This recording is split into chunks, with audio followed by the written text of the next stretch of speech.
only half joking. Ted Cruz is out there and making the rounds on various programs on different platforms, and just sort of, I think, doing a feeling it out for 2028. He probably has identified some pretty profound vulnerabilities to J.D. Vance, who is the heir apparent. And it's easy sometimes to discount Ted Cruz as just a silly man, which he is, but he's also he's no dope. That's sort of contradictory, but you know, Ted Cruz, as you probably know, is in the middle of or in the beginning of the third term in the Senate, and he is, but very well educated and prepared for the role of senator. Ted was Princeton undergrad, Harvard Law, two of those elite universities being hammered by the Trump administration. One of the other ones is Yale, where your boy JD went to law school, and his wife probably beat his pants in class ranking. But Ted was he was Texas Solicitor General for a while, and to give the man his due, I believe he took. I believe Ted argued 9 cases at the U.S. Supreme Court, and he's batting better than 500. Well, that's not everyone can say that. That's a very impressive accomplishment. We can nitpick on what he was. Texas has always got a grudge or a grievance, but that kind of strike rate in front of the Supreme Court is good in any reasonable person's book. So he deserves admiration for that. The things that unite or united Ted Cruz and J.D. Vance. J.D. Vance also served for 15 or 20 minutes as a U.S. Senator from Ohio. They both were Donald Trump haters until they weren't. They both accused Trump during Trump 1.0 and in the interregnum between Trump's terms of service as a liar, a habitual liar, maybe Ted, a goddamn liar. You get the point. They were just kind of telling it like it was. Ted did not, like J.D. Vance, refer to Trump as Hitler. So Ted has that going for him. But Ted and DJT certainly in the 2016 campaign,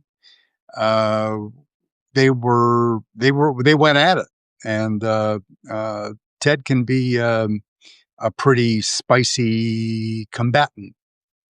Well-trained attorney, which Trump is not, a well-trained debater, which Trump is not. Other similarities, differences between the two of them.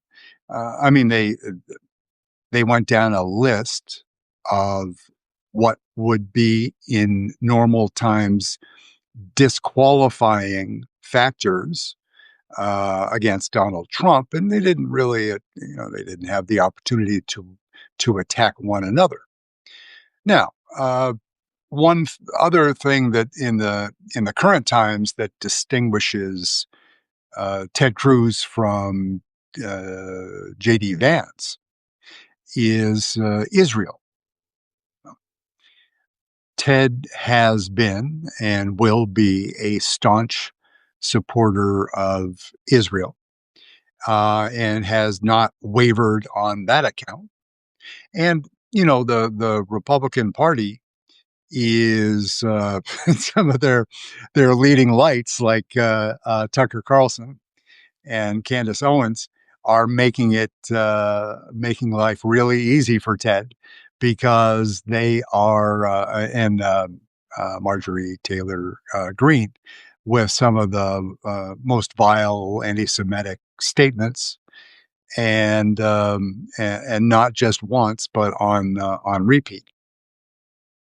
And I would say that if I wanted to give J.D. Vance any credit on anti-Semitic statements or anti-Semitism more generally, is that he hasn't come out and made affirmative anti-Semitic statements to date. He's got Islamophobia, as Ted Cruz does too. They've got that a fully developed Islamophobic program in each of their camps, and not great. J.D. Vance is horrible on race, more generally horrible on LGBTQ issues, but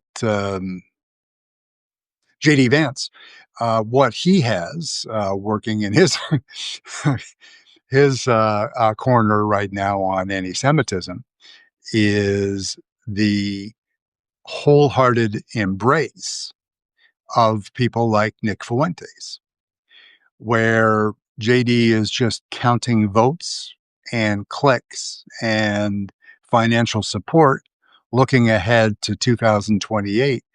And he is cynically staying on side with the Candace Owens, Tucker Carlson. As you know, Tucker's son is a senior apparatchik in J.D. Vance's team. So there's that connection, but J.D. won't distance himself from Candace and Tucker because it may mean votes and money. So JD is taking the very principled decision of remaining silent while these lunatics spout the most horrible anti-Semitic and Islamophobic and racist statements, because he believes it political expediency, that in people's attention span being as short as it is, that at this point he will take the lumps in order to keep the tech bros and other donors on side. So it is all of the very worst things that are going on in politics today. The behavior that allows the parties in Europe, and specifically Marine Le Pen and the far right parties in Germany, in Great Britain, and in other places, to surge ahead now because they're getting cover from the White House. And the very unique little dance that they're doing, where Donald Trump is, as of this afternoon, a staunch supporter of Israel, and he stands behind Bibi Netanyahu, even with all of Bibi's many faults. Trump is there. Trump is with Israel, and he will remain. I would argue that he would remain in the same position, the same lane, as long as he doesn't want Ivanka to kneecap him, because Jared Kushner is his son-in-law, and also is putting a lot of money into the Trump family coffers. So that marriage of convenience will continue. I've argued before, and would stay with my sometimes unpopular position, that if um, Ivanka was to move on in her married life, and Jared Kushner was nothing but a former son-in-law, that Donald Trump, because he's transactional, two-faced, a liar, and is just looking for the easy win, take the money, and move on, that he would throw Israel under the bus pretty darn quickly. But Israel is, because of Iran and for other reasons, they are loath to criticize Trump, even when he does absolutely insane and damaging things to the state of Israel, such as pardoning CZ, the founder of Binance, who you know is responsible for moving funds around for Hamas and other terrorist organizations. So Israel doesn't bring them joy, but they stay quiet on that because they need DJT. Israel also transactional, just like Donald J. Trump. If Trump is on the outs, if he is, under pressure constitutionally or for other reasons, and his power is waning, you could certainly see Israel pushing back a little bit. It also depends on Bibi and whatever kind of deal he might work out at home. If I would imagine that if he had a deal that provided him immunity from prosecution, then they might be able to work something out. But he is as narcissistic as Trump is, Bibi Netanyahu, and he will fight because he believes it's in the interest of Bibi Netanyahu first, his legacy second, the Israeli state of Israel third, and the Israeli people fourth. And I just categorize it that way because some of the decisions that he made, you can't blame him alone for the intelligence failures that led to the 2023 October 2023 attacks. But if you believe in some part of the buck stops here, he was leading the government, so he bears a share of the blame. And and for those that with the short attention spans, Bibi Netanyahu's attacks on the judicial system in Israel are equaled only by Donald Trump's attacks on the judicial system here. And we can maybe our homeboy in Hungary. So yeah, I just as the players start to line up against JD Vance, and others start reading the tea leaves and talking to donors and seeing if there's a path to success. We'll we'll talk about them. So when they announce, they're not. I mean, Ted Cruz is no stranger, but he's been sort of uh, silenced, less relevant, because Trump takes all of the oxygen out of any room that he is in. And in some cases, that can work to the benefit of somebody like Cruz, because he can sort of plan a strategic reintroduction. And the U.S. government, the Supreme Court, and the state of Texas, where Ted Cruz comes from, have all sorts of issues that can work as a drag on a campaign. Greg Abbott, the governor, is just a piece of work, and Paxton, the attorney general.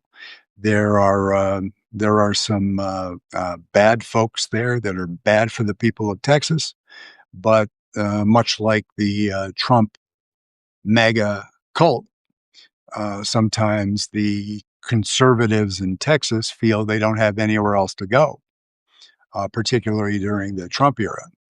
And but fear not, we have some dynamic young candidates in Jasmine Crockett and Mr. Tellerico to at least challenge the status quo and make them jump through the hoops that we want to see them jump through in order to stay in power. And these are young people that will be with us, God willing, for a very long time. But I'm grateful for Ms. Crockett and Mr. Tallarico, and we'll keep an eye on Ted Cruz and see what he'll come out with something silly. But as I put in the title of the essay, is when Ted Cruz starts making sense. It kind of makes you say, the rest of those people must be severely compromised when Ted is the voice of reason. That could apply to very wide swaths of the Republican Party. In any case, we'll keep this one short. Hope you and your family are enjoying some family time, holiday time, Hanukkah behind us, and Christmas Eve tomorrow, and Kwanzaa to follow, and other bits and pieces. So enjoy some time with your family, and we will be back with you tomorrow, if not the day after. Thank you very much.